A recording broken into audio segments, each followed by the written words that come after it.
جہان بیگم اب بیمار رہنے لگی تھیں۔ کچھ ہی دنوں میں ایسا بخار ہوا کہ بستر سے جا لگی۔ آرا ماں کی خدمت تو کر رہی تھی لیکن چپ چاپ بات نہیں کرتی تھی۔ دن بدن ٹھیک ہونے کے بجائے جب جہان بیگم کی حالت بگڑتی ہی چلی گئی تو ایک دن آرا کے سامنے رو پڑی۔ کیسی بیٹی ہے تو، ماں کو بد دعا دیتی ہے، دیکھ تیری بد دعا لگ گئی مجھے، اب نہ ہے بچوں گی میں۔ وہ اکھڑے اکھڑے سانس بھر رہی تھی۔ اماں مولانی نہ ہے ہوں میں، جو کہہ دوں تو اللہ میری اتنی جلدی سن کے مان لے، ورنہ وہ نہ آ جاتا مجھے لینے۔ مجھے لگا تھا جب یہ سنے گا کہ میں اس کے بچے کی ماں بننے والی ہوں تو دوڑا چلا آئے گا، پر وہ نہ ہے آیا۔ روز اس کے آنے کی دعا کرتی ہوں، کیا ایک بار بھی آیا وہ؟ نہ ہے آیا۔ تو پھر تیرے لیے کہے لفظ تو میں نے غصے سے صرف منہ سے کہے تھے، دل سے فوراً توبہ کر لی تھی۔ بیمار ہے تو، ہو جائے گی ٹھیک، اٹھ اٹھ کے دوا پی لے، کل لے جاؤں گی تجھے ڈاکٹر کے پاس۔ آرا کی آنکھوں میں نمی تھی۔ عبدالباسط ایک خواب سا بن کے رہ گیا تھا۔ آرا نے جہان بیگم کی اٹھنے میں مدد کی، دوا دے کے سلا دیا، لیکن اگلے روز وہ اٹھی نہیں تھی۔ ہمیشہ کے لیے ابدی نیند سو چکی تھی۔ سب لڑکیاں روئی تھیں، سوگ منایا تھا۔ نیلو پہ تو بار بار غشی کے دورے پڑے تھے، لیکن آرا کی آنکھ سے ایک آنسو نہیں ٹپکا تھا۔ 4 دن گزرنے کے بعد وہ برقع اوڑھے عبدالباسط کے پتے پہ جا پہنچی۔ راستہ صاف تھا، کوئی رکاوٹ نہیں تھی۔ ایک بار اس سے ملنا چاہتی تھی، اسے دیکھنا چاہتی تھی۔ آنکھوں کی پیاس کہاں بجھتی ہے۔ دل کی تڑپ تھی کہ اسے عبدالباسط کی چوکھٹ پہ لے آئی، لیکن گھر کے پتے پہ تالا لگا تھا۔ آس پڑوس سے پوچھا تو پتہ چلا کہ وہ تو کب کے گاؤں جا چکے، نہ اسے گاؤں کا نام معلوم تھا نہ گاؤں کا پتہ۔ بھاری دل سے لوٹی تھی۔ صحن میں نیلو بے چینی سے چکر کاٹ رہی تھی۔ آرا کہاں گئی تھی تو؟ تجھے اس سے مطلب؟ آرا نے چٹخ کے جواب دیا، ادھر آ میرے ساتھ۔ وہ اس کا ہاتھ پکڑ کے تخت پہ لے گئی۔ دونوں ہی وہاں بیٹھ گئیں۔ آرا نقاب اتارنے لگی۔ دیکھ تیرے جانے کے بعد بڑی آپا آئی تھی یہاں، کہہ رہی تھی جہان کے بعد اگر کسی نے کوٹھا نہ سنبھالا تو وہ خود آ کے ہمارے سر پہ بیٹھ جائے گی، اور اگر کسی بھی چھوری نے نکلنے کی کوشش کی تو 4 بدماش بٹھا دے گی کوٹھے پہ۔ آرا یہ نہ سمجھے کہ ماں مر گئی تو وہ آزاد ہو گئی۔ یا تو ماں کی جگہ سنبھال لے یا پھر اپنا آپ آپا کی سرپرستی میں دے دے۔ تجھے پتہ ہے آپا کیسی ہے؟ جہان بیگم میں تو پھر رحم تھا۔ آرا اگر تو چلی گئی تو ہمیں تو دن رات چکلے پہ بٹھا دے گی کمبخت ماری۔ یہ دیکھ ہاتھ جوڑتی ہوں تیرے سامنے، جہان بیگم کی جگہ سنبھال لے۔ نیلو روتے ہوئے بولی تھی۔ عبدالباسط کو ڈھونڈنا اس کے بس میں نہیں تھا، اور بڑی آپا فرعون کا دوسرا روپ تھی۔ اس لیے رات کو جب بڑی آپا آئی تو آرا نے اس کے سامنے اقرار نامہ دیا کہ وہ اپنی ماں کی جگہ سنبھالے گی اور یہاں سے کبھی جانے کی کوشش نہیں کرے گی۔ اپنا نام بھی آرا نے بدل کر نور جہاں رکھ لیا۔ سب لڑکیوں نے شکر کا سانس لیا۔ بس یہ ہوا تھا کہ وہ پیسے اپنے پاس نہیں رکھتی تھی۔ جس لڑکی کے ہوتے تھے اسی کو دے دیتی تھی۔ جو گھر میں پکتا تھا وہ کھا لیتی تھی۔ خود اس نے یہ کام چھوڑ دیا تھا۔ نماز اب بھی پابندی سے پڑھتی تھی۔ اپنا معاملہ اللہ پہ چھوڑ دیا تھا۔ جائے نماز پہ بیٹھ کے یہی دعا کرتی تھی، اے اللہ میں حرام کھانے پہ مجبور ہوں۔ یہاں سے چلی گئی تو پیچھے رہنے والیوں کے اوپر فرعون مسلط ہو جائیں گے۔ میں نے کہیں نوکری بھی کر لی تب بھی میری پہچان مجھے وہاں رہنے نہیں دے گی۔ کوئی عورت یہ ناہے برداشت کرے گی کہ کوئی ایسی عورت اس کے گھر پہ کام کرے جو کوٹھے سے اٹھ کے آئی ہو۔ اسے تو یہ دھڑکا لگا رہے گا کہ میں اس کے مرد کو بھی اس سے چھین لوں گی۔ اسے کیا خبر کہ جو مرد بیوی کے ہوتے ہوئے بھی دوسری عورت کے پاس خود چل کے آئے، اسے بھلا کون روک سکتا ہے۔ میرے سر پہ کوئی سرپرست ہوتا تو میں یہ کام ہرگز بھی نہ کرتی۔ لوگ مسجدوں میں خیرات کرتے ہیں، بڑی بڑی مسجدیں مدرسے بنواتے ہیں، ثواب کماتے ہیں۔ کاش ایسی عورتوں کی کفالت بھی کر دیا کریں جن کا کوئی سرپرست نہ ہے ہوتا، تو شاید یہ کوٹھے بند ہو جائے۔ یہاں پہ رہنے والی 80% عورتیں خوشی سے جسم فروشی کا کام ناہے کرتی، اس لیے کرتی کہ دوسرا ہر راستہ ان کے لیے بند ہو جاتا ہے، ایک ہی بچتا ہے اور وہ ہے زناکاری، کیونکہ پیٹ سب کو لگا ہے، پیٹ کا ایندھن روٹی سے ہی بھرتا ہے، چاہے وہ حلال کے پیسوں سے آتی ہو یا حرام کے پیسوں سے۔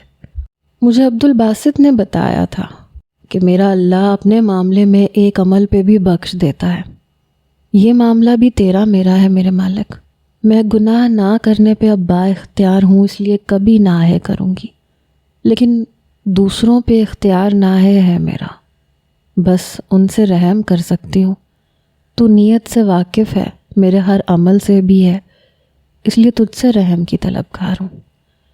اس کے بعد کوئی سوالی بھی ایسا نہیں تھا جو نور جہاں کے کوٹھے سے بنا پیٹ بھرے گزرا ہو۔ نئی آنے والی مجبور لڑکیاں جو محبت کے چکر میں گھر سے بھاگ جاتی تھیں، اور وہ لڑکے 4 دن عیاشی کر کے انہیں کوٹھے پہ چھوڑ جاتے تھے، انہیں وہ بڑی آپا کے علم میں لائے بغیر ان کے گھر والوں کے سپرد کر دیتی تھی، انہیں بھی سمجھاتی تھی کہ عورت کے لیے عزت بڑی چیز ہے، محبت کی خاطر عزت کا سودا مت کرو، بازار حسن ایک دلدل ہے، وہاں غلطی سے بھی پاؤں مت رکھو، ورنہ ایسی اذیتوں کا دلدل ہے جو روح تک کو دھنسا لیتا ہے۔ بظاہر آزاد نظر آنے والی عورت بھی آزاد نہیں ہوتی، گھر والوں سے بھی یہی کہتی تھی کہ بیٹیوں کی اس غلطی پہ گھر سے نکالنے کی غلطی نہ کریں، باہر جنگل کے بھیڑیوں کی طرح لوگ تاک لگائے گھومتے ہیں، اگر کسی بچی کے ساتھ زیادتی ہو بھی گئی ہے تو پردہ ڈالنا سیکھو۔ کئی لڑکیوں کو اس نے بازار حسن سے رات کے اندھیرے میں نکالا تھا، لیکن جو لڑکیاں بے سہارا تھیں یا واپسی کی راہیں بند تھیں، وہ مجبور تھیں یہ سب کرنے پر۔ جب صوبیہ اس کے پاس آئی تو اپنی گزشتہ زندگی سے ناواقف تھی، چند باتیں ہی خود کے بارے میں جانتی تھی، خوف زدہ تھی، خوبصورت بھی بلا کی تھی۔ آرا کو لگا کہ کسی نے زیادتی کی ہے، اسی لیے ذہنی توازن کھو بیٹھی ہے۔ اس کا رونا، تڑپنا، آرا کا دل پسیج گیا تھا، اس لیے اپنے بیٹے کا خیال آیا۔ جازم کو تو کوئی عزت دار لڑکی مل جاتی، لیکن اس لڑکی کو سہارا اگر مل جائے تو کیا برا ہے۔ وہ جانتی تھی جازم اس کی بات پہ انکار نہیں کرے گا، اور پھر اس کی لڑکیوں میں دلچسپی نہیں تھی، وہ اسے سنبھال بھی لے گا۔ جتنا سچ میں جانتی تھی وہ میں نے تجھے بتا دیا، سہارا بنے گا اس کا۔ میں جانتی ہوں کہ وہ لڑکی تیری طرح پاک دامن ناہے ہے۔ امی حقیقت سے منہ موڑ لینے سے سچ کب چھپتا ہے، میں بھی ایک طوائف کا بیٹا ہوں، بے فکر رہے، سنبھال لوں گا اسے، پوری ایمانداری سے رشتہ نبھاؤں گا اس کے ساتھ، اس کے کسی حق سے اسے محروم نہیں کروں گا، لیکن ایک وعدہ آپ سے بھی مجھے چاہیے، بنا کسی سوال اور اعتراض کے۔ میری ایک بات آپ نے ماننی ہے۔ جازم نے اپنا ہاتھ آرا کی جانب بڑھایا، اس نے فوراً سے اپنا ہاتھ اس کے ہاتھ پہ رکھ دیا۔ مجھے منظور ہے۔ آرا بنا سنے ہی اپنا ہاتھ جازم کے ہاتھ پہ رکھ چکی تھی۔ دوسرے دن حیا صبح جلدی اٹھ گئی۔ اپنی رات والی بات پر اتنا افسوس نہیں تھا، لیکن ارتضیٰ سے مطلب ضرور تھا۔ رومان اور ارتضیٰ اسکول کے لیے تیار ہو رہے تھے، اس لیے حیا کچن میں جلدی سے ناشتہ بنانے لگی۔ جب ارتضیٰ کچن میں آیا، کچن کا حشر بگڑا ہوا تھا۔ شیلف پہ پیاز اور ٹماٹر کے چھلکے، انڈوں کے خالی خول، بریڈ کھلی ہوئی، کافی سلائس شیلف پہ گرے ہوئے تھے۔ حیا میڈم چولہے کے سامنے فرائی پین کی فل آگ جلائے آملیٹ ڈالتے ہوئے اس پہ ڈر رہی تھی۔ دوسری طرف چائے کی کیتلی بھی رکھی ہوئی تھی، اس کے نیچے آگ ٹھیک تھی۔ ارتضیٰ نے اس کے ہاتھ سے مکسچر کا باؤل پکڑا۔ تمہارے بس کی بات نہیں ہے یہ۔ سب سے پہلے اس نے آگ ہلکی کی۔ اتنی تیز آگ اور اتنے گرم آئل میں تم یہ آملیٹ ڈالو گی تو ایسے آگ اوپر کی طرف اٹھے گی، چلاتے ہوئے کچن سے نکلو گی تم۔ ہٹو پیچھے۔ ارتضیٰ کے کہنے پہ وہ ذرا سا پیچھے ہوئی۔ آپ بس یہ بتائیں یہ بنے گا کیسے؟ مجھے یہ خود بنانا ہے، مجھے بھی آنا چاہیے یہ سب۔ ارتضیٰ اب آملیٹ کو فرائنگ پین میں ڈال کے آملیٹ کے آمیزے کو پھیلا رہا تھا۔ حیا کی بات مدافعانہ انداز سے سنی۔ کیا کرو گی سیکھ کے؟ تمہارے ارسل کے گھر میں تو بہت نوکر ہوں گے، تمہارے نخرے اٹھا لیں گے، ویسے تمہارا باپ ملازمہ ساتھ بھیج دے گا۔ ارتضیٰ کے طنز کا مطلب وہ جانتی تھی۔ آئی ایم سوری، میں نے آپ کو غلط سمجھا، آئندہ ایسا نہیں کہوں گی۔ وہ شرمسار سی ہو کے بولی تھی، جانتی تھی وہ کس بات پہ خفا ہے۔ اٹس اوکے، قہوے میں دودھ ڈالو، آملیٹ میں خود بنا لوں گا۔ حیا نے صرف چائے ہی بنائی تھی۔ ناشتہ کر کے رومان اور ارتضیٰ اسکول جا چکے تھے۔ جب وہ اسکول سے گھر لوٹے، حیا کھانا گرم کر کے ٹیبل پہ رکھ رہی تھی۔ اسے لگا کہ ارتضیٰ خوش ہو جائے گا، لیکن وہ بے تاثر ہی نظر آ رہا تھا۔ رات تک وہ رومان کے پاس ہی بیٹھی رہی اس کے کمرے میں، جانتی تھی کہ جب تک وہ رومان کے کمرے میں ہے ارتضیٰ اندر نہیں آئے گا۔ رومان اس سے باتیں کرتے کرتے سو چکا تھا۔ وہ اٹھ کے لاؤنج میں آئی تو لاؤنج خالی تھا، کمرے کا دروازہ بھی آدھا کھلا ہوا تھا۔ دبے پاؤں اندر آئی۔ اصل مقصد یہی تھا کہ کسی بھی طرح ارتضیٰ اسے ہاسپٹل لے جائے۔ وہ بیڈ پہ بیٹھا ایک تصویر دیکھ رہا تھا، اس سے باتیں کر رہا تھا۔ تانی اچھی وفا نبھائی تم نے مجھ سے یار، وعدے عمر بھر ساتھ رہنے کے کیے، پھر کیوں اکیلا چھوڑ گئی مجھے؟ حیا نے دروازہ نوک کیا تو وہ چونک سا گیا۔ حیا کو دیکھ کے کھڑا ہو گیا، جلدی سے الماری کی طرف بڑھا۔ الماری کھول کے دراز میں تانیہ کی تصویر رکھی اور الماری بند کر دی۔ پھر کمرے سے باہر نکلنے لگا۔ مجھے آپ سے بات کرنی ہے، حیا نے اسے کمرے سے نکلتے دیکھ کے کہا۔ وہ دوبارہ سے اندر آ گیا۔ مجھے ڈاکٹر کے پاس کب لے کے جائیں گے؟ حیا کا ایک وہی سوال تھا۔ آؤ بیٹھو۔ ارتضیٰ نے بیڈ کی جانب اشارہ کیا۔ وہ چپ چاپ بیٹھ گئی۔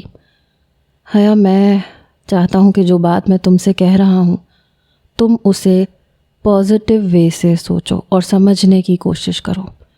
بات کی ابتدا ارتضیٰ نے ہی کی تھی۔ جی کہیں۔ دیکھو، اگر تم ابارشن کروا لیتی ہو تو کیا سمجھتی ہو ارسل تمہیں اپنا لے گا؟ نہیں، ہر مرد اتنا باظرف ہرگز نہیں ہوتا، لیکن اگر تم تھوڑا سا صبر کر لو اور اس بچے کو جنم دے دو تو ہم اس لڑکے پہ کیس کر سکتے ہیں۔ ارتضیٰ کی بات ابھی منہ میں ہی تھی کہ وہ ہتھے سے اکھڑی۔ ہرگز بھی نہیں، مجھے ایسا کچھ نہیں کرنا، میں ایسا نہیں چاہتی۔ آپ میرا زیور واپس کریں، میں یہ اذیت مزید نہیں پال سکتی۔ ارسل نے مجھ سے شادی کرنی ہے کرے، نہیں کرنی نہ کرے، لیکن اس عذاب سے مجھے خلاصی چاہیے۔ وہ حد درجہ پریشانی سے بولی۔ لیکن مجھے اپنی عزت واپس چاہیے حیا، میں یہ کیس کرنا چاہتا ہوں۔ آپ کیا سمجھتے ہیں آپ جیت جائیں گے؟ ہاں جیت جاؤں گا اگر تم میرا ساتھ دو تو۔ ویڈیو بنانے والے نے ویڈیو تو بنا لی تھی لیکن کیمرہ بند کرنا بھول گیا تھا۔ اس میں آذر کی باتیں ریکارڈ ہیں جو وہ تم سے کہہ رہا تھا، میرے پاس آنے کے لیے، مجھ پہ الزام لگانے کے لیے۔ لیکن وہ ویڈیو کافی نہیں ہے۔ اگر تم میری بات مان لو تو اس بچے کے DNA کی رپورٹ سے آذر مجرم ثابت ہو جائے گا۔ میں اس پہ اس وقت کیس کرنا چاہتا ہوں جب میرے پاس مکمل ثبوت ہوں اور تم میرا ساتھ دو۔ دیکھو، بات میڈیا میں پھیل جائے گی، رپورٹرز کو ایسی دھواں دھار خبروں کی ضرورت ہوتی ہے جنہیں وہ بڑھا چڑھا کے پیسے کما سکیں، اور ایک سیاست دان کے بیٹے کی خبر ان کے نیوز چینل کے لیے سود مند ثابت ہوگی۔ ایک کھیل اس نے ہمارے ساتھ کھیلا ہے، ایک کھیل ہم اس کے ساتھ کھیل سکتے ہیں۔ ایک بار آذر پھنس گیا تو اس کا باپ بھی اسے نہیں نکال پائے گا۔ سب کے سامنے تم بے قصور ہو جاؤ گی اور میں بھی، پھر ارسل بھی تمہیں اپنا لے گا، ورنہ ابھی تم جتنی مرضی اپنی صفائیاں دیتی رہو وہ ایک بات بھی نہیں سنے گا۔ ارتضیٰ کی بات درست تھی، پھر بھی مجھے منظور نہیں ہے۔ آپ سمجھتے نہیں ہیں، میں بھول جانا چاہتی ہوں وہ سب کچھ جو حادثہ میرے ساتھ ہوا ہے، بہت سی لڑکیوں کے ساتھ ہوتا ہے۔ عدالت میں کبھی کسی کو انصاف ملا ہے؟ کب کسی کی سنوائی ہوئی ہے جو مجھے انصاف ملے گا؟ میں اس آذر ہمدانی کے گناہ کو اپنے وجود کا حصہ نہیں بنا سکتی۔ آپ میری تکلیف کو نہیں سمجھ سکتے۔ 4 لڑکوں کے سامنے جس شخص نے میرے ساتھ زیادتی کی ہے، مجھے یہ کب بھولتا ہے؟ پھر اسی کے ناجائز بچے کو جنم دوں، اسے اپنے وجود کا حصہ بناؤں۔ کیا سمجھتے ہیں آپ یہ آسان ہے؟ نہیں، پل پل کی موت ہے میرے لیے۔ لیکن آپ کو کیا لگے، ایک عورت ہوتے تو سمجھ سکتے میری اذیت کو۔ میں اب بھی سمجھتا ہوں۔ نہیں، آپ نہیں سمجھتے۔ ایک ناجائز بچے کو دنیا کا حصہ میں کیسے بنا دوں؟ بتائیں مجھے۔ کیس ہم جیت بھی گئے تو کون رکھے گا اس بچے کو؟ میں تو شکل تک نہیں دیکھوں گی اس بچے کی۔ کون رکھے گا اس بچے کو؟ کون پالتا ہے کسی کی ناجائز اولاد کو؟ کیونکہ آپ نہیں سمجھ سکتے، آپ ایک شریف باپ کے بیٹے ہیں، آپ کا خاندان اچھا ہے، آپ کے پاس سب کچھ ہے، اس لیے دنیا کے سامنے سر اٹھا کے جی رہے ہیں۔ کسی کی حوث کا سامان ہوتے تو پتہ چلتا۔ حیا کا ترش لہجہ اور تلخ الفاظ اس کے سارے زخم جیسے ادھیڑ چکے تھے۔ کیا جانتی ہو تم میرے بارے میں؟ کس کی اولاد ہوں میں؟ کون سا خاندان ہے میرا؟ جانتی ہو میں ایک طوائف کا بیٹا ہوں۔ ارتضیٰ کے منہ سے یہ سن کے حیا پتھر کی ہوئی تھی۔ جس کوٹھے سے تمہیں اس دن واپس اٹھا کے لایا تھا، میری ماں کا کوٹھا تھا وہ۔ میری رگوں میں ایک طوائف کا خون دوڑتا ہے۔ ہر اذیت سہی ہے میں نے، بہت تلخ زندگی گزاری ہے۔ اس سے زیادہ تکلیف دہ لمحہ کیا ہوگا اس شخص کے لیے جس کی ماں کئی سال غیر مردوں کی حوث کا سامان بنی ہو۔ رہ گیا یہ سوال کہ اس بچے کو کون پالے گا، تو میں پال لوں گا، لیکن اس بار میں مصمم ارادہ باندھ چکا ہوں، آذر کو نہیں چھوڑوں گا۔ تمہیں سب کے سامنے بے قصور ثابت کروں گا ہر قیمت پہ۔ کوئی ابارشن نہیں کرواؤں گا میں تمہارا۔ ارتضیٰ یہ کہہ کے جا چکا تھا۔ حیا بس ایک ٹک اسے دیکھ رہی تھی۔ دماغ سائیں سائیں کر رہا تھا۔ بازار حسن کا مطلب اب سمجھ میں آیا تھا۔ طوائف کیا ہوتی ہے یہ وہ جانتی تھی، لیکن بازار حسن انہی سے آباد تھا یہ نہیں جانتی تھی۔ اپنا کھایا ہوا تھپڑ اب اسے جائز لگ رہا تھا۔ ارتضیٰ کو اسے واپس لانا اسے خود پہ کیا گیا ارتضیٰ کا احسان لگ رہا تھا، ورنہ جو اذیت اس نے آذر سے برداشت کی تھی وہ کوٹھے پہ ہر روز سہنی پڑتی۔ حیا کو بری طرح سے جھرجھری سی آئی تھی، پورے وجود میں جیسے چونٹیاں سی رینگنے لگی تھیں۔ انجانے میں کس جہنم میں پہنچنے والی تھی وہ۔ جیسے جیسے وہ حقیقت کے بارے میں سوچ رہی تھی، تنفس بری طرح سے چل رہا تھا، آنکھوں سے آنسو جاری ہوئے۔ کیا تھا وہ شخص؟ کس اذیت سے گزر چکا تھا؟ واقعی مشکل امر تھا، لیکن وہ سہ چکا تھا۔ اس کے وجود میں پلنے والے بچے کے باپ کو وہ جانتی تھی، لیکن جو ابھی اٹھ کے اس کے سامنے سے گیا تھا اسے تو شاید اپنے باپ کا بھی پتہ نہیں ہوگا۔ حیا کی سسکیاں بلند ہوئی، رو رہی تھی کرب سے، اذیت سے، لیکن کس کے لیے یہ نہیں جان پا رہی تھی۔ میں نے انہیں مزید تکلیف میں ڈال دیا۔ کیوں مانی اظہر کی بات؟ کیوں الزام لگایا ان پہ؟ اور ابھی بھی وہ مجھے بے قصور ثابت کرنا چاہتے ہیں، میری جنگ خود لڑنا چاہتے ہیں۔ حیا رو رہی تھی، نئے سرے سے سوچنے لگی۔ آذر سے نفرت تو اسے بھی تھی، اور یہ بھی سچ تھا کہ اگر وہ بے قصور ثابت ہو جائے تو ارسل اسے اپنا لے گا۔ جس دن اس نے ارتضیٰ پہ الزام لگایا تھا، اس کے فلیٹ میں آ کے رومان کے کمرے میں بیٹھ کے وہ خوب روئی تھی۔ اس وقت ارسل کی کال آئی تھی۔ حیا یہ سب کیا تھا؟ تمہیں ضرورت کیا تھی اس بات کو پھیلانے کی، سب کو یہ بتانے کی کہ تمہارے ساتھ کیا ہوا ہے؟ ارسل میں مجبور تھی۔ حیا نے اسے ساری بات سچ بتا دی تھی۔ سب کچھ سن کے وہ بولا تھا، جو ہوا برا ہوا، لیکن تم بھی سوچو دنیا کو میں کیسے فیس کروں گا۔ یہ سننا آسان نہیں ہوتا کہ وہ دیکھو، یہ وہ لڑکی ہے جس کے ساتھ ریپ ہوا تھا۔ میں اپنے سرکل میں منہ دکھانے کے قابل نہیں رہوں گا۔ اگر تم تھوڑی عقل سے کام لیتی تو اس پروفیسر پہ کیس کر کے خود کو بے قصور ثابت کر لیتی، پھر شاید میں تمہیں اپنا بھی لیتا۔ ارسل ان کا قصور نہیں تھا۔ میں تمہارے ساتھ اس طرح سے نہیں چل سکتا حیا، جا رہا ہوں میں، مجھ سے ہر رشتہ ختم سمجھو۔ یہ کہہ کے اس نے فون بند کر کے آف کر دیا تھا۔ حیا نے کئی بار اسے کال کی لیکن اس نے نہیں اٹھائی۔ پہلے تو خوب روتی رہی، اس کے بعد رومان کی الماری کھول کے ایک ٹراؤزر شرٹ نکال کے نہانے چلی گئی۔ باہر نکل کے بھی وہ اپنی بدقسمتی پہ رو ہی رہی تھی۔ جب رومان اندر داخل ہوا، اس نے اسے دیکھ کے اپنے آنسو پونچھے۔ اسے بس خبر کے ختم ہونے کا انتظار تھا۔ اسے لگا تھا باپ غصے سے بول رہا ہے، کچھ وقت گزرنے کے بعد اسے اپنا ہی لے گا، ارسل بھی شاید مان جائے گا، لیکن یہ سب اس کی خام خیالی تھی۔ پوری رات سوچنے کے بعد وہ ایک نتیجے پہ پہنچ گئی تھی۔ جازم جب آرا کی ساری بات سن کے واپس عبدالباسط کے پاس پہنچا تو اپنا فارم اس کے سامنے رکھ دیا، اپنے ڈاکیومنٹس کی فائل بھی سامنے رکھ دی۔ عبدالباسط نے صرف فارم ہاتھ میں پکڑا، نام جازم ارتضیٰ لکھا ہوا تھا، ولدیت کا خانہ خالی تھا، تعلیم اور دیگر ضروری باتوں کے جواب لکھے تھے۔ بیٹا آپ شاید اپنے والد کا نام لکھنا بھول گئے۔ عبدالباسط نے فارم جازم کے سامنے رکھ دیا۔ نہیں، بھولا نہیں ہوں، میں نے خود خالی چھوڑا ہے کیونکہ مجھے کسی نے لے کے پالا ہے۔ ان کے نام سے ابھی تک جان پہچان بنی رہی ہے میری، سمجھ لیں کہ لے پالک ہوں میں۔ باقی جگہ تو جھوٹ چل جاتا ہے، لیکن یہ مسجد ہے، اللہ کا گھر ہے، بچوں کو دینی تعلیم دی جاتی ہے، اس لیے میرا دل نہیں مانا کہ ولدیت میں اصل باپ کا نام نہ لکھوں جبکہ وہ حیات بھی ہیں۔ جازم کا لہجہ متوازن تھا لیکن کاٹ دار تھا۔ عبدالباسط پوری توجہ سے اس کی بات سن رہا تھا۔ جب والد زندہ ہیں اور نام معلوم ہے تو وہ لکھ دینا تھا۔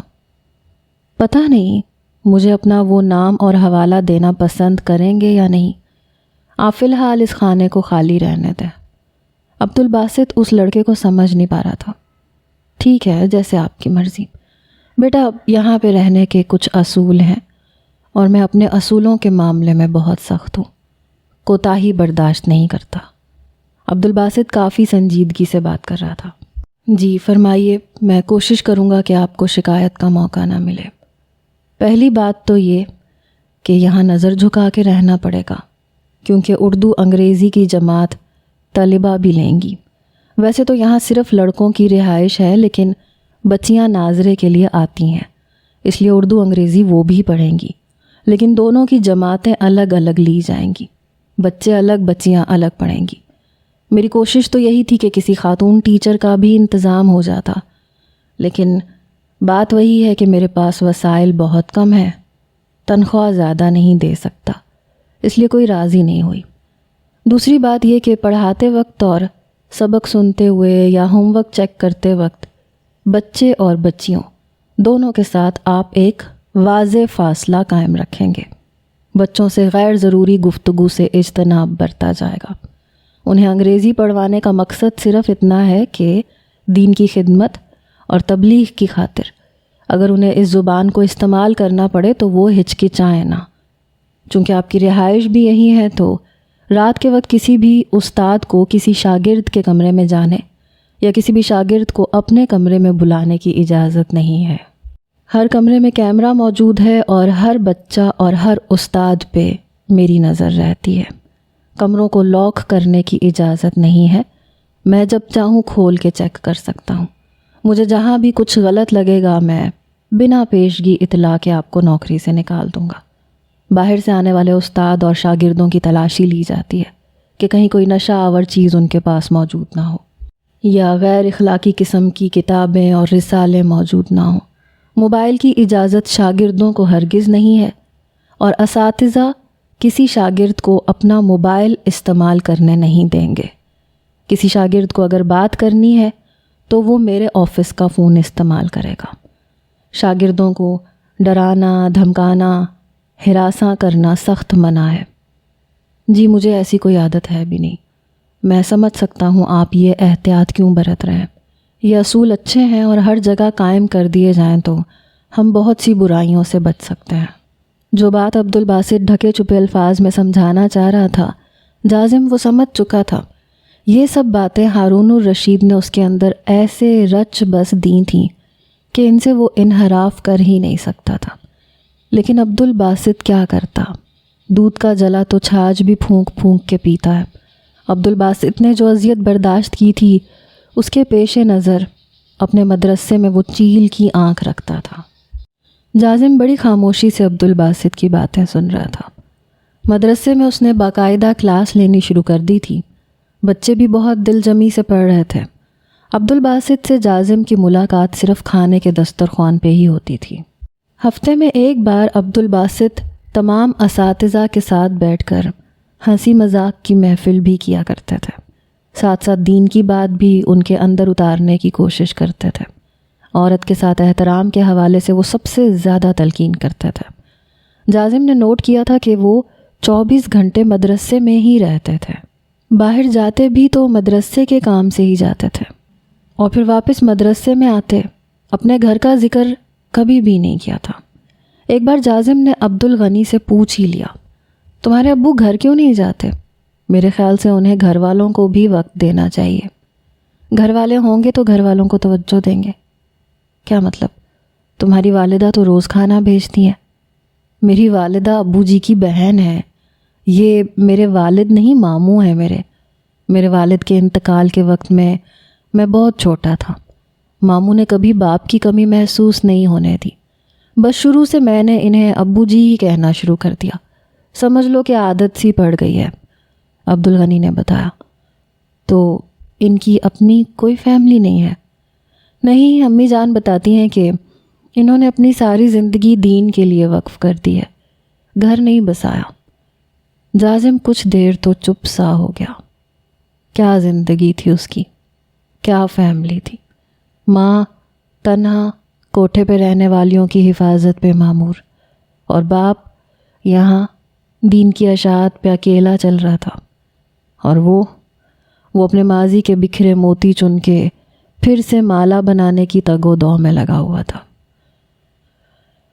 2 دن تک تو ارتضیٰ نے حیا سے کوئی بات نہیں کی، لیکن تیسرے دن اسے ڈاکٹر کے پاس چیک اپ کے لیے لے کے جانا تھا، اس لیے اسکول جانے سے پہلے اسے ناشتے کی ٹیبل پر ہی کہہ دیا، شام کو تیار رہنا، ڈاکٹر کے پاس جانا ہے روٹین چیک اپ کے لیے، اور خبردار تم نے ڈاکٹر کے سامنے کچھ بھی الٹا سیدھا کہا تو۔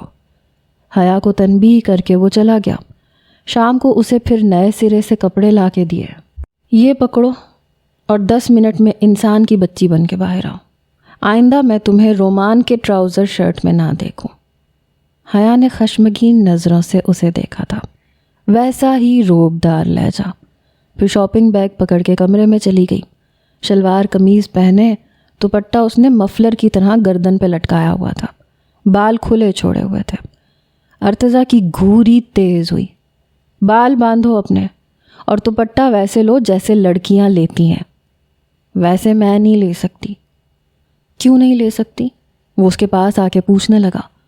میرا دم گھٹتا ہے، سانس نہیں آتا، میں بچپن سے ایسے لباس نہیں پہنتی، بہت اریٹیٹ ہوتی ہوں میں۔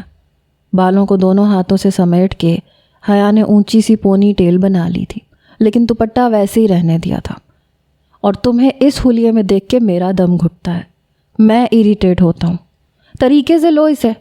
کبھی حمیرہ کو دیکھا ہے تم نے؟ تمہاری ہی عمر کی ہے، تمہاری دوست بھی ہے، کتنی سلجھی ہوئی اور تمیزدار ہے۔ حیا کو خود ہی دوپٹہ پہناتے ہوئے اس نے کہا۔ حیا کو تو جیسے آگ سی لگ گئی، سارے جہان کی برائیاں انہیں بس مجھ ہی میں نظر آتی ہیں۔ حیا تمیزدار ہے، ان کی بیوی فرما بردار تھی، ایک میں بری ہوں۔ دل ہی دل میں وہ پیچ و تاب کھا کے رہ گئی تھی۔ ڈاکٹر سے اس نے ایسی ویسی کوئی بات نہیں کی تھی، دل میں کہیں نہ کہیں حیا کو بھی آذر کو سزا دلوانے کی خواہش اٹھی تھی۔ آغا جی نے تو صاف ہاتھ جھاڑ لیے تھے، لیکن اس کی خاطر یہ قدم اٹھانا ایک تکلیف دہ عمل تھا۔ ڈاکٹر نے میڈیسن چینج کر دی تھی۔ واپسی پہ ارتضیٰ خاموشی سے ہی ڈرائیو کر رہا تھا۔ میں نے سوچ لیا ہے، بات حیا نے شروع کی۔ اب کیا سوچ لیا ہے تم نے؟ ارتضیٰ اس کی سوچ سے ہی زچ ہوتا تھا۔ یہی کہ مجھے آپ کا ساتھ دینا چاہیے، آخر اسے بھی تو سزا ملنی چاہیے جو ظلم کر کے بھی کھلے عام دندناتا پھر رہا۔ حیا نے غصے سے دانت پیس کے کہا، چلو اچھی بات ہے کہ کچھ عقل سے بھی کام لے لیتی ہو تم۔ حیا نے پھر خفگی سے اس کی طرف دیکھا تھا۔ بات تو اس کی بہت بری لگی تھی، لیکن ضبط کر گئی۔ ایک دن وہ اور رومان باتوں میں مصروف تھے جب رومان نے تانیہ کا ذکر کیا کہ ارتضیٰ تانیہ کی بہت باتیں رومان کو بتاتا تھا۔ رومی، کیا تمہاری ممی بہت خوبصورت ہے؟ حیا کو کچھ تجسس سا ہوا۔ ہاں خوبصورت تو بہت ہے، رومان نے کچھ سوچتے ہوئے کہا۔ تم نے دیکھا ہے انہیں؟ ہاں تصویریں ہیں بابا کے پاس، چلو مجھے بھی دکھاؤ۔ حیا فوراً سے اٹھنے لگی۔ شام کو بابا آئیں گے تو ان سے پوچھ کے دکھا دوں گا۔ رومان کی بات سن کے وہ برجستہ بولی، نہیں نہیں، اپنے بابا کو بیچ میں کیوں لا رہے ہو؟ ہم چھپ کے دیکھ لیتے ہیں۔ ارتضیٰ کے سامنے آنے سے وہ ڈرتی تھی۔ کیسے؟ کیا مطلب کیسے؟ ان کے کمرے کی الماری میں ہی ہوں گی۔ حیا نے ارتضیٰ کو الماری میں تصویر رکھتے دیکھا تھا۔ وہ الماری ہر وقت لاک رہتی ہے، چابی بابا کے پاس ہوتی ہے۔ ہاں تو لاک کھولنا کون سا مشکل کام ہے، وہ تو میں 2 منٹ میں کھول سکتی ہوں۔ حیا نے چٹکی یوں بجائی جیسے کوئی مسئلہ ہی نہ ہو۔ اچھا، بنا چابی کے؟ وہ کیسے؟ رومان نے حیرت سے پوچھا۔ تم نے سمجھ کیا رکھا ہے مجھے؟ حیا ہوں میں، کچھ بھی کر سکتی ہوں۔ چلو تمہیں 2 منٹ میں کھول کے دکھاتی ہوں۔ حیا کے ساتھ رومان بھی کھڑا ہو گیا۔ حیا نے بڑے تجربے کار چوروں کی طرح سر میں سے بال پن اتار کے لاک میں گھمائی، لیکن لاک نہیں کھلا۔ رومان تمسخرانہ ہنسی ہنسنے لگا۔ حیا نے اسے گھور کے دیکھا۔ زیادہ دانت مت نکالو، سمجھے؟ جاؤ اور پیچ کس لے کے آؤ۔ رومان منہ پہ ہاتھ رکھتے ہوئے اپنی ہنسی روکتے ہوئے کمرے سے باہر نکل گیا۔ کچھ ہی دیر میں وہ پورا ٹول باکس اٹھا کے لے آیا۔ آدھا گھنٹہ حیا نے مختلف تجربے کر لیے، لیکن لاک نہیں کھلا۔ چھوڑ دیں ممی، آپ کے بس کی بات نہیں ہے، ہار مان لیں، سوال ہی پیدا نہیں ہوتا۔ آج میں اسے کھول کے رہوں گی۔ دیکھوں تو صحیح، تمہاری ممی مجھ سے کتنی زیادہ خوبصورت تھیں جو تمہارے بابا مجھے تانے دیتے رہتے۔ اندر ہی اندر ارتضیٰ کا دیا ہوا تانا آگ لگائے ہوئے تھا، اس لیے تانیہ کو دیکھنا چاہتی تھی۔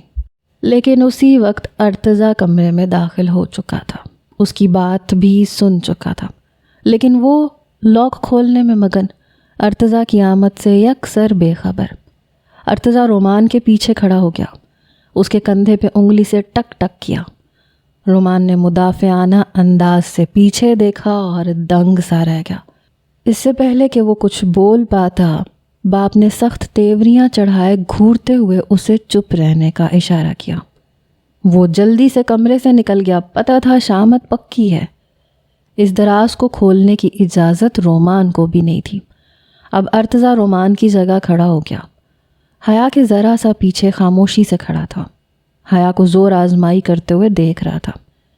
یہ بھی بیکار ہے، رومی ذرا 4 منہ والا پیچکس دینا۔ حیا نے بنا دیکھے اپنا ہاتھ پیچھے کی جانب کیا۔ ارتضیٰ نے ٹول باکس میں سے 4 منہ والا پیچکس اس کے ہاتھ پہ رکھ دیا۔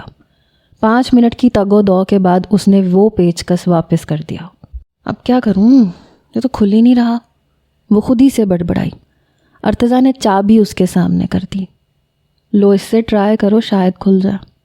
ارتضیٰ کے ہاتھ سے اس نے بے دھیانی سے چابی لے لی، دراز کھولنے لگی، دراز کھل گیا، لیکن ساتھ ہی بند عقل کا دراز بھی کھل چکا تھا۔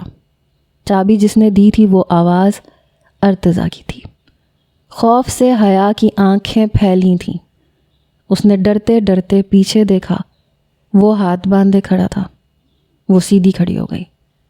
میرے کمرے میں رہنے کی اجازت ضرور ہے تمہیں، لیکن میرے پرسنل معاملات میں گھسنے کی نہیں ہے۔ کیا کر رہی تھیں یہاں پر؟ وہ اسے زیرک نظروں سے دیکھتے ہوئے بولا۔ حیا نے پورے کمرے میں نظریں دوڑائیں، رومی کو ڈھونڈا جو پہلے ہی بھاگ چکا تھا۔ وہ رومی نے کہا تھا اسے اس کی ممی یاد آ رہی ہیں، اس نے ان کی تصویر دیکھنی ہے، اس لیے میں نے سوچا بچہ ہے، اداس ہو گیا ہوگا، اس لیے بس۔ بے شک رومی سے پوچھ لیں، بڑے فڑاٹے سے وہ جھوٹ بول رہی تھی۔ رومی اتنا بھی بچہ نہیں ہے کہ چند گھنٹے میرا انتظار نہ کر سکتا ہو۔ جھوٹ میرے سامنے تو بولا بھی مت کرو۔ سچ یہ ہے کہ تمہیں دلچسپی ہے یہ دیکھنے کی، تمہاری باتیں میں سن چکا ہوں۔ ارتضیٰ کی بات پر فوراً سے وہ اپنی غلطی مان گئی، لیکن اپنے انداز سے۔ ہاں ہے بھی تو، اس میں ایسی کوئی چھپانے والی بات بھی نہیں ہے۔ میں کون سا کوئی چوری کر رہی تھی، بس ایک تصویر ہی تو دیکھنا چاہ رہی تھی۔ تو یہ تم مجھ سے بھی کہہ سکتی تھی، میں خود تمہیں دکھا دیتا کہ وہ تم سے کتنی زیادہ خوبصورت ہے۔ اس کے لیے یہ چوروں کی طرح لاک توڑنے کی ضرورت نہیں تھی تمہیں۔ حیا کے پاس کوئی جواب نہیں تھا، اس لیے وہ فوراً کمرے سے نکل گئی۔ شمس، وہ پھر یہی نام پکارتے ہوئے اٹھ بیٹھی تھی۔ وہ جاگ رہا تھا، سویا نہیں تھا۔ تانیہ، جازم وہ مارکیٹ میں شمس تھا، مار ڈالے گا مجھے، وہ مجھے بیچ دے گا، مجھے اس وحشی کے پاس بیچ دے گا، جازم اسے مار ڈالو۔ وہ بری طرح سے رو رہی تھی۔ جازم کے لیے اسے سنبھالنا مشکل ہو گیا تھا۔ تانیہ کوئی نہیں ہے یہاں، کیا ہو گیا ہے تمہیں؟ ہوش میں آؤ۔ جس کنڈیشن میں وہ تھی وہ اسے جھنجھوڑ بھی نہیں سکتا تھا۔ آپ نہیں سمجھتے، وہ مجھے نہیں چھوڑے گا۔ وہ کمالہ ہے نا میرا بھائی، اس نے شمس کی بہن کو نہیں چھوڑا تھا، اس نے مار ڈالا تھا اسے۔ منی ہے، منی کو میرے بھائی نے مار ڈالا تھا۔ شمس مجھے بیچ دے گا۔ پتہ نہیں وہ کیا بول رہی تھی، لیکن بری طرح پسینے سے شرابور تھی، رو رہی تھی، گھبرائی ہوئی، رنگ لٹھے کی طرح سفید تھا، ہونٹ خوف کے مارے کپ کپا رہے تھے۔ تانیہ کوئی نہیں ہے یہاں، میں ہوں جازم، تمہارا شوہر، ادھر دیکھو میری طرف۔ وہ جازم کو بھی دھکے دے رہی تھی، بڑی مشکل سے وہ اسے مضبوطی سے تھام پایا۔ وہ بھی تو میرا شوہر ہی تھا جازم، اس نے مجھے طلاق دی تھی، پھر مجھے بیچ دیا تھا، وہ ابھی بھی مجھے بیچے گا، وہ بیچے گا مجھے۔ یہ کہتے کہتے وہ پھر ہوش سے غافل ہوئی۔ پتہ نہیں اور کتنے انکشافات ابھی باقی تھے۔ 2 سالوں میں بس 1.5 سال ہی شاید اچھا گزرا تھا۔ شادی کے شروع والی کیفیت پھر سے اس پہ سوار ہو چکی تھی، اور اس بار شدت زیادہ تھی، اور پھر وہ جس کنڈیشن میں تھی اس کے لیے یہ سب نقصان دہ تھا۔ صبح وہ اسے لیڈی ڈاکٹر کے پاس لے کے گیا۔ اب وہ کافی سنبھلی ہوئی لگ رہی تھی، رات والی کیفیت نہیں تھی، خاموش تھی، لیکن آنکھیں تسلسل سے آنسو جاری تھے۔ ڈاکٹر نے میڈیسن میں نیند کی ڈوز شامل کر دی تھی۔ گھر آ کے وہ کمرے میں بیٹھ گئی۔ جازم اسے ناشتہ کروا کے میڈیسن دینے لگا۔ تانیہ آرام کرو تم۔ تانیہ نہیں، صوبیہ، میرا نام صوبیہ ہے۔ اس کی یادداشت واپس آ چکی تھی۔ جازم اس کے پاس بیٹھ گیا۔ میرے لیے تم تانیہ ہی ہو۔ تانیہ اسے غور سے دیکھنے لگی۔ چہرے پہ وہی اپنائیت تھی، وہی محبت، وہی فکر مندی۔ کیسے انسان ہیں آپ؟ انا نہیں ہے آپ میں؟ میری ہر برائی آپ کے سامنے ہے۔ نفرت کیوں نہیں کرتے مجھ سے؟ بہت بری لڑکی ہوں میں۔ گھر سے بھاگ کے شادی کی تھی میں نے شمس سے، اپنے گھر والوں کی عزت خاک میں ملا دی تھی۔ میری ماں میرے صدمے سے مر گئی۔ میرے بھائی نے غیرت کے بدلے میں شمس کی 15 سالہ بہن سے نکاح کر لیا، اسے اپنے بدلے کی ہوس میں مار ڈالا، اور اس کے بدلے میں شمس نے مجھے بیچ ڈالا۔ جازم میں آپ کے قابل تو کبھی بھی نہیں ہوں، پھر نفرت کیوں نہیں کرتے؟ خدا کے لیے مجھ سے نفرت کرو، میں نفرت کے قابل ہوں۔ کاش مجھے کچھ بھی یاد نہ آتا، کاش میں چلا چلا کے سب سے کہہ سکوں کہ خدا کے لیے محبت کبھی نہ کرنا، محبت میں سب کچھ جائز نہیں ہے، کبھی اپنی عزت کا سودا مت کرنا، مر جانا لیکن گھر کی دہلیز پار مت کرنا، کہیں میرے جیسا انجام نہ ہو جائے۔ ارے جو تمہیں عزت سے رخصت کروا کے نہیں لے جا سکتا، وہ تمہیں بھگا کے لے جانے کے بعد عزت سے کیسے رکھ سکتا ہے؟ بیچ دے گا تمہیں، بھیڑیوں کے آگے پھینک دے گا نوچ کھانے کے لیے۔ خدا را کبھی بھی گھر کی دہلیز مت پھلانگنا، اس سے برباد ایک لڑکی نہیں ہوتی، اس کا پورا گھر ہو جاتا ہے۔ تف ہو ایسی محبت پہ۔ وہ رو رہی تھی، بلک رہی تھی۔ جازم بامشکل خود پہ ضبط باندھے ہوئے تھا۔ کیا سزا دیتا اسے؟ جو اسے ملی تھی وہ اذیت کون سی کم تھی؟ اس کے بعد سے تانیہ بیمار رہنے لگی، وقت سے پہلے زچگی کی تکلیف میں مبتلا ہو گئی۔ اس رات بارش بھی بہت طوفانی تھی، وہ اسے کیسے ہاسپٹل لے کے پہنچا یہ وہی جانتا تھا۔ 1000 کوشش، صبر، ضبط، کچھ بھی کام نہیں آیا۔ وہ اسی اذیت کو سہتے سہتے بس ایک احسان جازم پہ کر گئی، اسے رومان کی صورت میں ایک بیٹے سے نواز گئی۔ آج تو وہ بالکل ٹوٹ گیا تھا۔ 2 سال میں کیا کچھ نہیں سہا تھا اس نے۔ پہلی بار اسے نکاح کے بعد گھر لاتے ہوئے پورا راستہ گھونگھٹ میں اس کی سسکیاں سنی تھی۔ جازم کو لگا تھا شاید جو زیادتی اس کے ساتھ ہوئی ہے وہ اسی کے دکھ میں، اسی کے تکلیف میں ہے، اس کی محبت پا کے بھول جائے گی۔ کمرے میں بیٹھنے کے بعد اس نے پہلی بار تانیہ کا چہرہ دیکھا تھا۔ دیکھتا ہی رہ گیا تھا۔ حد درجہ حسین لڑکی تھی وہ، چہرے پہ بلا کی معصومیت، اور پھر اس کی بیوی تھی، اس لیے نظریں ہٹانے کا تو سوال ہی پیدا نہیں ہوتا تھا۔ کافی دیر بس اسے روتے ہی دیکھتا رہا۔ مانا کہ بہت حسین ہیں آپ، روتے ہوئے حسن پہ کچھ فرق نہیں پڑتا، لیکن اب بس کریں، کتنا روئیں گی؟ تانیہ نے آنسو صاف کیے، بمشکل جازم کی طرف دیکھا۔ وہ اسے ہی دیکھ رہا تھا۔ وہ فوراً سے نظریں بدل گئی۔ تانیہ، اس سے پہلے کہ وہ اس کا ہاتھ تھامتا وہ اٹھ کے کھڑی ہو گئی۔ جازم حیرت سے اسے دیکھنے لگا، دیوار کے ساتھ لگ کے خوف سے ڈرنے لگی، رونے لگی۔ وہ سمجھا شاید اسی حادثے کے زیر اثر ہے، اسی لیے دوسرے کمرے میں چلا گیا۔ لیکن پوری رات نیند نہیں آئی تھی۔ پہلی بار کسی لڑکی نے نیندیں اڑائی تھیں، لیکن بعد میں جیسی جیسی حقیقتیں اس پہ کھلیں وہ بھونچکا کے رہ گیا تھا۔ لیکن سب کچھ سہتا رہا۔ اگر سبھی دھتکارنے والے ہوں گے تو سہارا کون دے گا؟ کسی کو تو قدم بڑھانا ہے، تو پھر وہ کیوں نہ بڑھائے؟ انا کو تو اسی دن جازم نے زیر کر دیا تھا جس دن پہلی بار اپنی ماں کو کوٹھے پہ دیکھا تھا۔ انا پرست ہوتا تو دوبارہ وہاں کا رخ نہ کرتا۔ عزت کی زندگی تو ملی ہوئی تھی۔ کون جانتا تھا کہ جازم ارتضیٰ ہارون جازم عبدالباسط ہے۔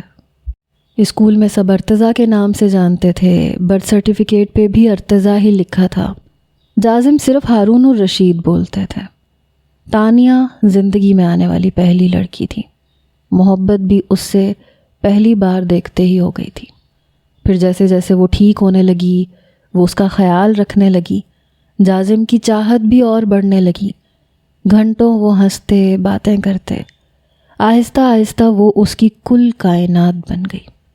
1 سال بعد ایک نئی خوشی اسے ملی، اولاد کی، لیکن شاید مدت بہت کم تھی خوشیوں کی۔ تانیہ جا چکی تھی۔ آج وہ سارے ضبط کھو چکا تھا، پھوٹ پھوٹ کے رو رہا تھا۔ ہاسپٹل کے کوریڈور میں آنے جانے والے لوگ اسے رک کے دیکھ رہے تھے۔ آج اسے کسی کی پرواہ نہیں تھی۔ ڈاکٹر بار بار اسے حوصلہ رکھنے کی تاکید کر رہی تھی، لیکن کہاں سے لاتا ایسا صبر؟ رومان کو گود میں لیتے ہوئے ہاتھ بری طرح سے کپ کپ آئے تھے۔ تم کیوں میرے جیسا نصیب لے کے آ گئے اس دنیا میں؟ ساری زندگی میں ماں کی محبت کو ترستا رہا، اب تم بھی؟ لفظ شاید ختم تھے۔ رومان کو سینے سے لگا کے وہ رونے لگا تھا۔ اس بار حیا کے ساتھ ساتھ رومان کی بھی باپ کے ہاتھوں اچھی کلاس ہوئی تھی۔ دونوں نظریں جھکائے ارتضیٰ کی سن رہے تھے۔ یہ تو خیر سے ہے ہی ایسی۔ رومان تم بھی؟ حیا نے چور نظروں سے ارتضیٰ کو دیکھا، جیسے کہہ رہی ہو میں نے ایسا کیا چرا لیا؟ اتنی تمہیں ماں کی یاد ستا رہی تھی، میرے آنے تک کا صبر نہیں ہوا؟ بابا وہ… اس سے پہلے کہ رومان مزید حیا کی پول پٹاریاں کھولتا، حیا نے اس کا ہاتھ پکڑ کے ذرا سا دبایا کہ اس کی عزت رکھ لے۔ وہ بیچارہ چپ ہو گیا۔ آج کے بعد مجھے تم دونوں دوبارہ ایسی حرکت کرتے نظر آئے تو دیکھو کیا حال کرتا ہوں تم دونوں کا۔ اب جاؤ یہاں سے۔ دونوں سیدھا رومان کے کمرے میں گئے۔ دروازہ بند کر کے پہلے تو دونوں نے لمبا گہرا سانس کھینچ کے لیا۔ شکر ہے جان چھوٹی۔ بیک وقت دونوں کی زبان سے یہ جملہ ادا ہوا۔ پھر دونوں نے ایک دوسرے کی طرف دیکھا۔ آپ کی وجہ سے مجھے بلا وجہ کی ڈانٹ پڑی ہے۔ چھوڑو بھی رومی، تمہارے بابا کو شوق ہے ہر ایک کے سر پہ ماسٹر بننے کا۔ اب زیادہ ٹینشن مت لو۔ اگر ہمیں کچھ ایسا کرنا بھی ہوا تو صبح کے وقت کیا کریں گے۔ ہماری ٹائمنگ ہی غلط تھی، ہم نے ان کے آنے کی ٹائمنگ پہ سب کچھ کیا۔ حیا کے منہ سے یہ سب سن کے رومان نے حیرت سے آنکھیں پھیلائی تھیں۔ منہ کھولے حیا کو دیکھا تھا۔ اتنی ڈانٹ سننے کے بعد آپ ابھی بھی وہ دراز کھولیں گی؟ آف کورس، جب تک میں تانیہ کو دیکھ نہ لوں مجھے چین نہیں آئے گا۔ حیا ابھی بھی اپنے موقف پہ قائم تھی، لیکن اگلے روز اسے ایسا کچھ کرنا نہیں پڑا۔ رومان پہلے ہی البم نکلوا چکا تھا۔ اسکول سے آتے ہی حیا کو اپنے کمرے میں لے گیا۔ ارتضیٰ بس لنچ کرتے ہی گھر سے چلا جاتا تھا، پھر شام کو لوٹتا تھا۔ تانیہ کی البم میں حیا اتنے غور سے تانیہ کو نہیں دیکھ رہی تھی جتنے غور سے وہ ارتضیٰ کو اس کے ساتھ دیکھ رہی تھی۔